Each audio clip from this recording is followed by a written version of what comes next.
Hello, hello, and welcome back to Minotaur Hotel. We're still talking with Asterion, because he's a cutie, right? I think I can turn up the volume a little bit. Yeah. My language, rough and bullish, lips blending in odd angles, a tongue too long and thick. During the day, his wet nurse taught him the words, repeating each one 100 times. A prince must speak well, she said. Every other week, his mother would spend a night with him. Her eyes wondered, crawled. Her eyes wondered, crawled up to the ceiling, and her limp wristed hands grasped about like a baby's. Wow, We're starting strong, folks. We're starting strong. She spoke as if her mouth was always full of pebbles. Her syllables would blur together. The vowels stuttered and were washed away by her accent. Father said it was her madness speaking. The wet nurse said she came from a godly place beyond the sea, and that was and that was their accent. Asterion drank every precious moment with his mother, including her slurred song. He could never tell if his accent came from his bestial form or from her influence. But here in the labyrinth, he let it go. It took bits and pieces from people over the centuries, stitched together something rough, shoddy, and perfect. Oh, I made my own language. I see. I wasn't expecting that. But can you read English just fine? If not, I can help you. Master shouldn't worry. Yes, I'm remembering. Now what should I do next? We can we can start by searching for something you want to know. Try typing it. What you are curious about. Yes, sir. To take a glimpse of the outside world, a few things did come to mind. He had thought about them so much during these decades.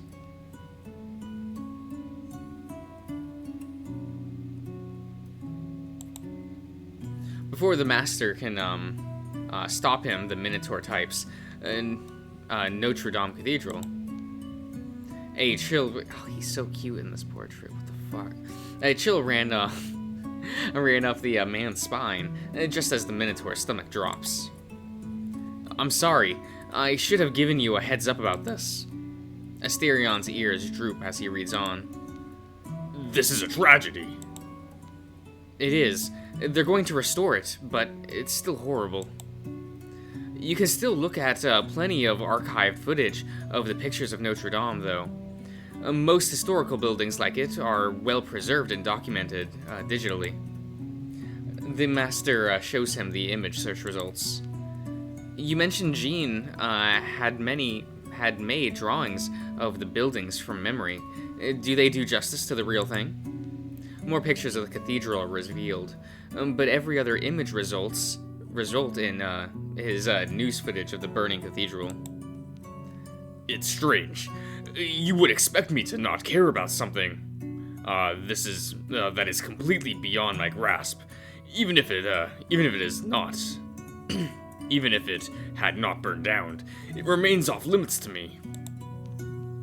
In a way, if it is off limits to other people as well, I am sharing a little part of my burden with them, and that's not something I enjoy. The Minotaur sulks in silence for a minute or two, and the master gives him space. He considers whether showing Asterion a virtual tour would change his mind, but decide not to keep picking at his wound. I'm sorry for bringing down the mood, Master. I'd rather not dwell on this subject any longer.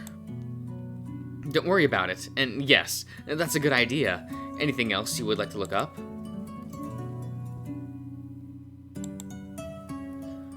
I wonder how Crete is doing nowadays.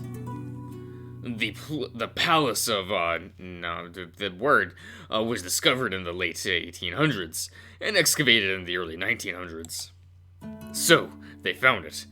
So little of it is left, but that's it. It's where I grew up. This courtyard. When I was a child, I used to play there with my brother, Andragos. How was it, living back then? It was nice, I suppose. If you are wondering about all the modern comforts, running water, electricity, we didn't have any of that. But we lived well, better than most. I even had a room of my own. I knew few children from the time can say the same. I had a bodyguard to keep me safe. We'd stick together always. Although, that may not be the best way to put it. He was only some 7 years older than me when he became my, shall we say, guardian. I must have been 4 years old. My time in the palace was quite enjoyable, in no small part thanks to him. His name was, Ferranios. I still don't know these words. But make no mistake, I did have responsibilities. I performed ceremonial duties very often. Ferranios always gave me company, and Andragos would too, when when his obligations allowed. I wonder what else I can find in this internet.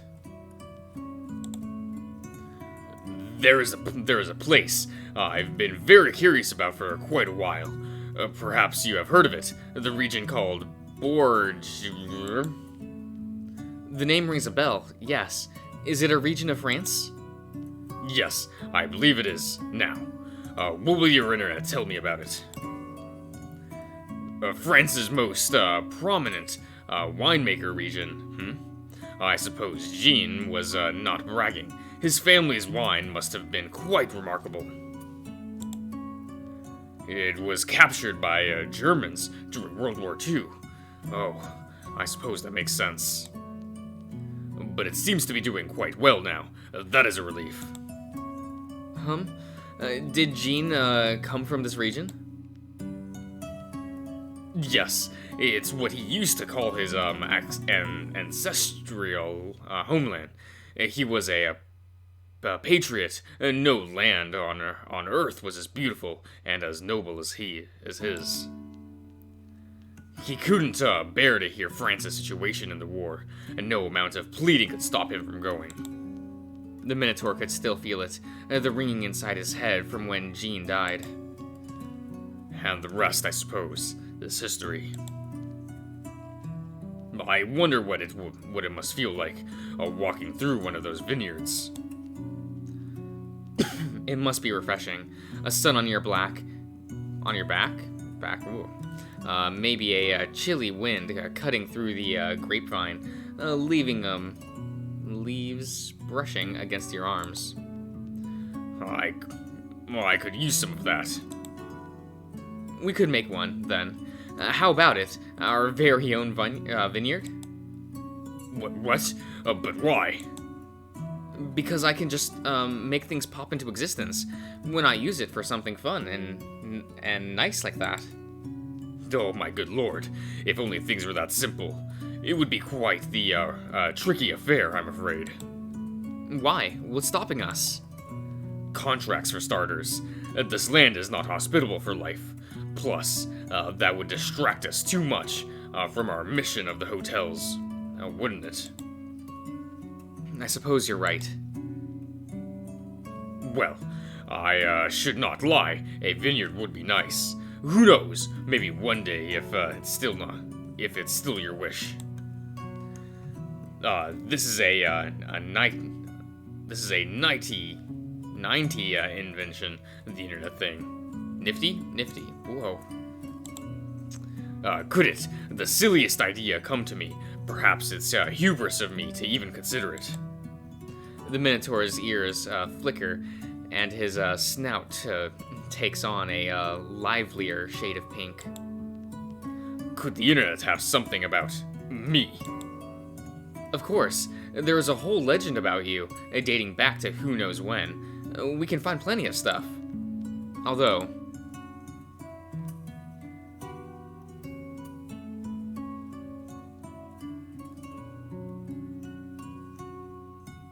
there are many misconceptions about you. I should warn you in advance, people have many misconceptions. I see, yes. I cannot say I am surprised. The Athenians were not kind in their telling of what happened. I have known of that for a long time. Let's see. Asterion of Crete. Oh, there is something here. Even if it's not about me, Asterion the First became the king of Crete after the death of his father, King Tecmos. After Europa was abducted and taken by Zeus, he married her and became the stepfather to Zeus's son. Not what I wanted, but this is nice. A shard of my family's history lives. Is that your grandson? That grandfather? Not exactly. He lived a long time before me. I can't even recall how many generations apart we were. There's not much here. I suppose most of it would be forgotten, but... Further down it says, Asterion II, the Minotaur. Let's see what they have about me. Oh, he's excited. The Minotaur's eyes leapt from the sentence to sentence.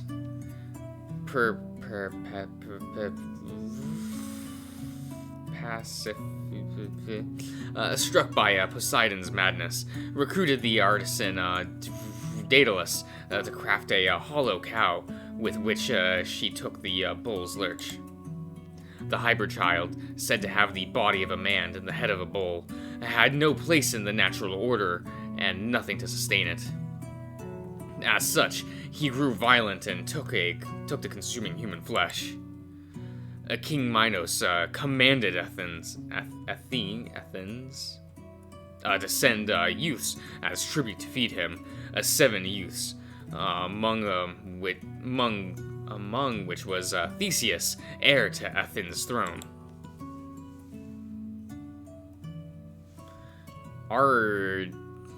Ariadne.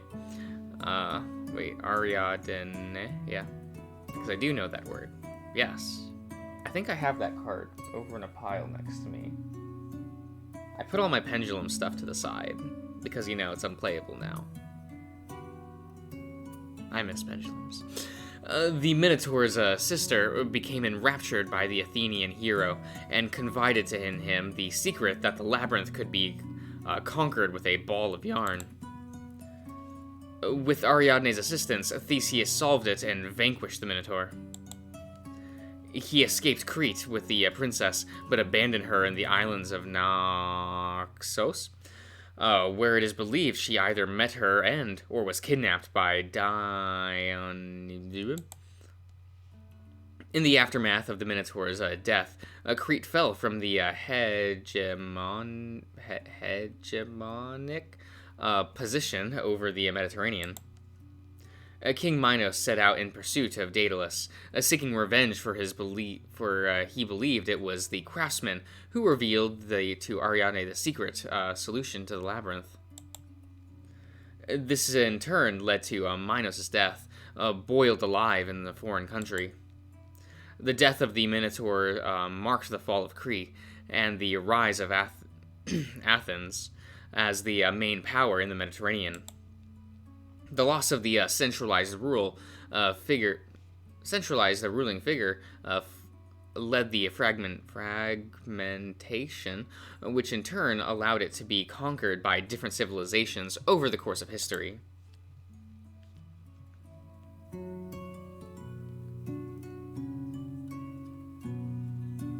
Be supportive. If you'd like to hear a word of caution, not everything you'll find online is true. I imagine that can be distressing, seeing yourself, misrepresented. You're not at all like the legends say. It's outright slander. We both know better. You're kind, hardworking, and very important to the hotel, and to the people here. That's the truth of the matter. That said, it might be for the best if you don't focus too much on what the internet says about you. There are better things for you to search out. To search about. The Minotaur draws a breath, holding himself back from coughing. It's fine. Nothing I didn't already know. The Athenians were not kind in their tellings of the tale. We have our own version of the story now. That won't matter. Well, I was thinking of going to the lounge. If I recall correctly, there are some leftovers from last night we could eat. If you want, you can stay here and keep browsing the internet. Does that sound good? The Minotaur's fingertips were ice cold. His hooves radiated a dull pain that crawled all the way to the top of his horns. He drew a breath. His fingers curled on the device's surface. His ears went numb as a streak of cold sweat ran down his back. Yes, I'll be fine. Thank you, sir. See you soon, Asterion. The Minotaur closed his eyes and recalled it, and recalled it all. The dozens, perhaps hundreds of retellings he had heard across the centuries. Each one more horrible than the previous. So often revolving around the fundamental misinformation that he had been a cannibal. Such a life-changing lie. And yet, there was something comforting in the fact that, cannibalism aside, what he read was exactly what he expected. See you soon, my lord.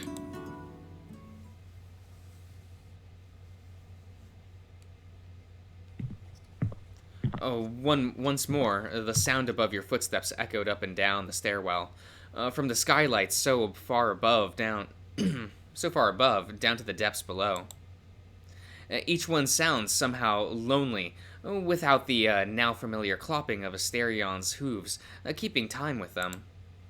There is no low humming, murmuring voice, just above and behind your shoulder. No massive body brushing against your side and then pulling away after lingering for a briefest moment. There is no conversation or even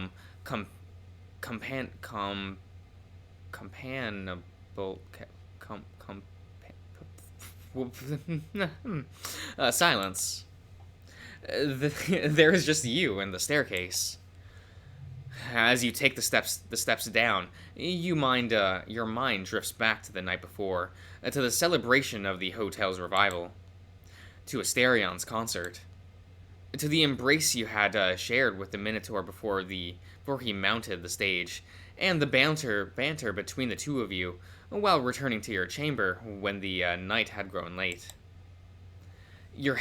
You poke your head into the lobby, checking for any early morning arrivals, when you've met only with silence and solitude. You make your way towards the light of life, as hungover and heavy-headed as it may be, of the lounge.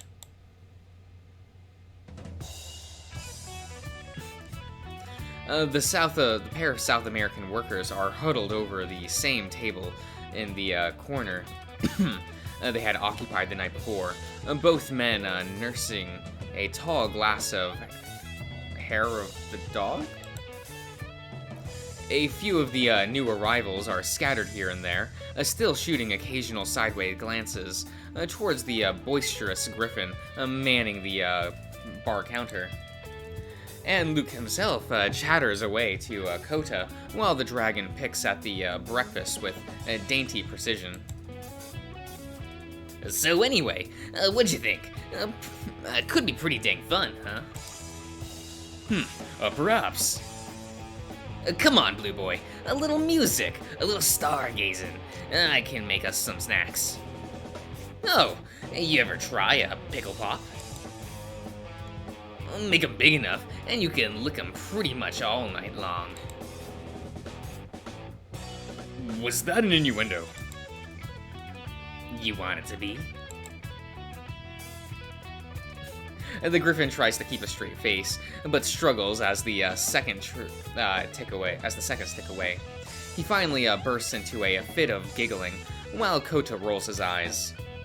But seriously, pretty much everything's a lot more fun when you do it with someone else.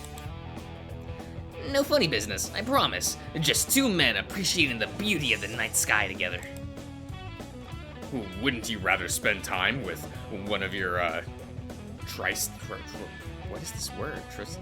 Trusts? Trysts? Stuff like that never lasts as long as you want it to. Luke's gaze darts over to the South American workers in the corner, and a wistful sigh escapes his beak. Come on, please? I promise I'll make it worth your while.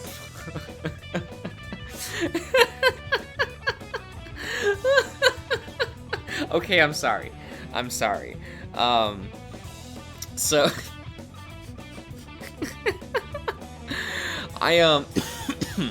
there was a couple years where I was playing the Dragon Ball card game somewhat competitively, and it was fairly new at the time, and so the tournament scene was small but going well for the size of the game. And one of the first players that got banned was, I forget his name. You can look it up, I think, if I remember the story correctly. I'm sorry, it's 6 a.m. Ignore how I'm reading because of that. But he, in, like, finals of some nationals or some shit, he, like, leans into his opponent and tries to barter his opponent to, throw the game. And the actual wording was, "I'll make it worth your while," because it was streamed and you could hear him say it. So like everyone knew it was a whole thing. Like fuck. We can even get Mr. Josh and Asterion along for the ride. Make it a real get together. What's this about now? I'm gonna end the part here, I think. So I'll see you around, guys.